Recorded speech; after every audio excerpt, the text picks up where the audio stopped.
All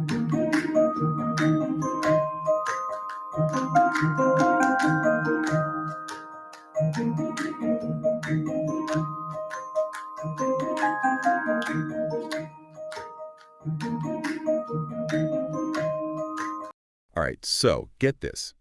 Picture a world where video game characters move with the grace of like an Olympic gymnast. Yeah. Or VR experiences where it feels like you're really there, like Yeah. reaching out and touching stuff. Right.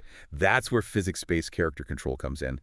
And today we're gonna take a deep dive into some serious groundbreaking research called MaskedMimic. MaskedMimic, yeah. This is a paper from ACM Transactions on Graphics. You familiar with that? Oh, absolutely. Yeah, it's really pushing the limits of what we thought was possible with, character animation. Okay, cool. So for folks who might not be, totally up on this stuff, can you just break down like what exactly is physics-based character control and why is it such a big deal? Sure. So it's about creating virtual characters that move and react just like real physical beings would. Imagine like a video game character, and they trip over something or run into a wall and they stumble realistically. Or like you said, a VR avatar. You reach for something and they shift their weight, they keep their balance. It's gotta look real. Right. But programming that level of realism, that sounds like a nightmare. Oh, it totally is, yeah. And that's one of the big challenges that this MaskedMimic research is trying to tackle.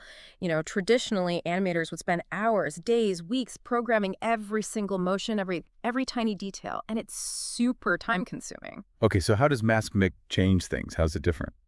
Well, imagine AI photo editing, but for movement. Okay. They use this technique. It's called motion in painting. You know how AI can like fill in missing parts of the picture? Right. MaskedMimic, it does the same thing, but with motion, like filling in the gaps in a character's movement. Okay, so let's say you only had, I don't know, motion capture data for like a person's head and hands. MaskedMimic can just like make up the rest of the body movement. Exactly. And the crazy part is it does it all while making sure it's physically plausible. Like the movements actually look natural, like a real person moving. So for like a regular person like me using VR, what would that actually look like? How would I experience that? Okay, so picture this.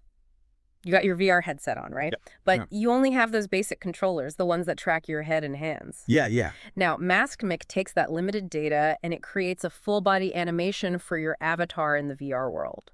Oh, wow. So even if you don't have that expensive full-body tracking setup, your experience, it still feels super real, super immersive. That's really cool. I'm starting to see how this could be a game changer for all kinds of stuff. But this paper also mentioned something called sparse tracking. What is that about? Sparse tracking, that's where things get really, really wild. It means you can basically recreate a character's entire motion just from a few little bits of data.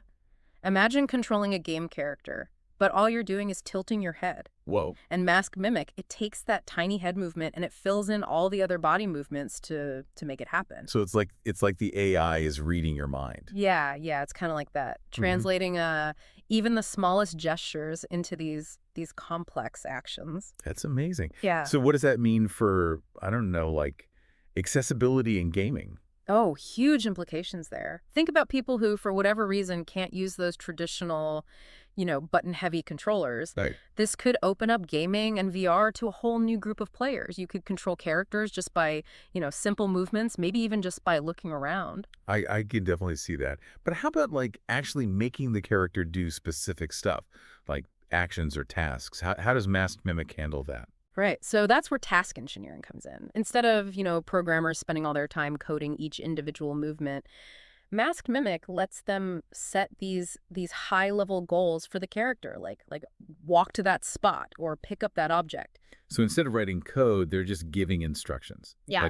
Like they're talking to a person. Exactly. Like, hey, go over there and grab that. That's so great. And MaskedMimic, it uses its knowledge of, physics and stuff to figure out how to make those actions happen, but it does it in a way that looks real, believable. So it's not just a puppet. Right. And this makes game development so much faster, so much easier, and it opens up a ton of creative freedom for the developers. Makes sense. Now, there's one thing in this paper that really, really blew my mind. Text control. Yeah. Are you telling me you can actually control characters just by typing in commands? It's pretty wild, right? That is wild. Imagine typing, walk over to the table and grab the coffee cup. And the character actually does it. Like that's the level we're talking about. And that has the potential to completely change how we create animation for games, for movies, for anything interactive. That's incredible. But how does Mask Mimic learn to move so realistically? Does it just copy like pre-recorded movements? No, no, no. It's not just copying. It's trained on these massive data sets of motion captured data.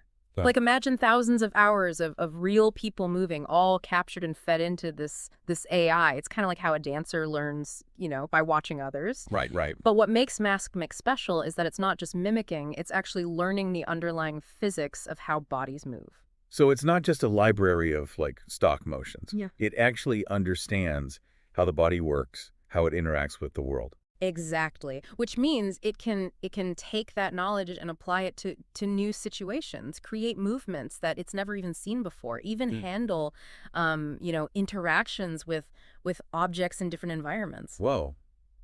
So you could have a virtual character that can realistically pick up and use objects that weren't even around when it was being trained. That's right. That's what makes this such a huge leap forward. We're talking about truly believable, truly interactive virtual characters. This is really mind-blowing stuff. I'm so excited to see where this goes, how Masked Mimic is going to change the future of animation and these interactive experiences. Me too. It's going to be fascinating to see what game developers, filmmakers, VR creators, what they come up with when they when they really start digging into this technology. All those immersive experiences, it's going to be amazing to see. It really is. And yeah, it makes you wonder like as this technology keeps getting more and more sophisticated, what kind of ethical questions are going to pop up? Like when these characters start to feel so real, so human-like, where do we draw the line? That's something to think about, right? Oh, absolutely. It's definitely a whole new world we're stepping into with a lot of exciting possibilities, but also some really big questions we're going to have to grapple with. Definitely something to keep an eye on as this technology evolves. Definitely. Well, that's about all the time we have for today's deep dives. Thanks for breaking it down. No problem. Glad to be here. Really appreciate it. This is exciting stuff. Yeah, it is. It is. Okay, we'll catch you next time for another deep dive. Sounds good.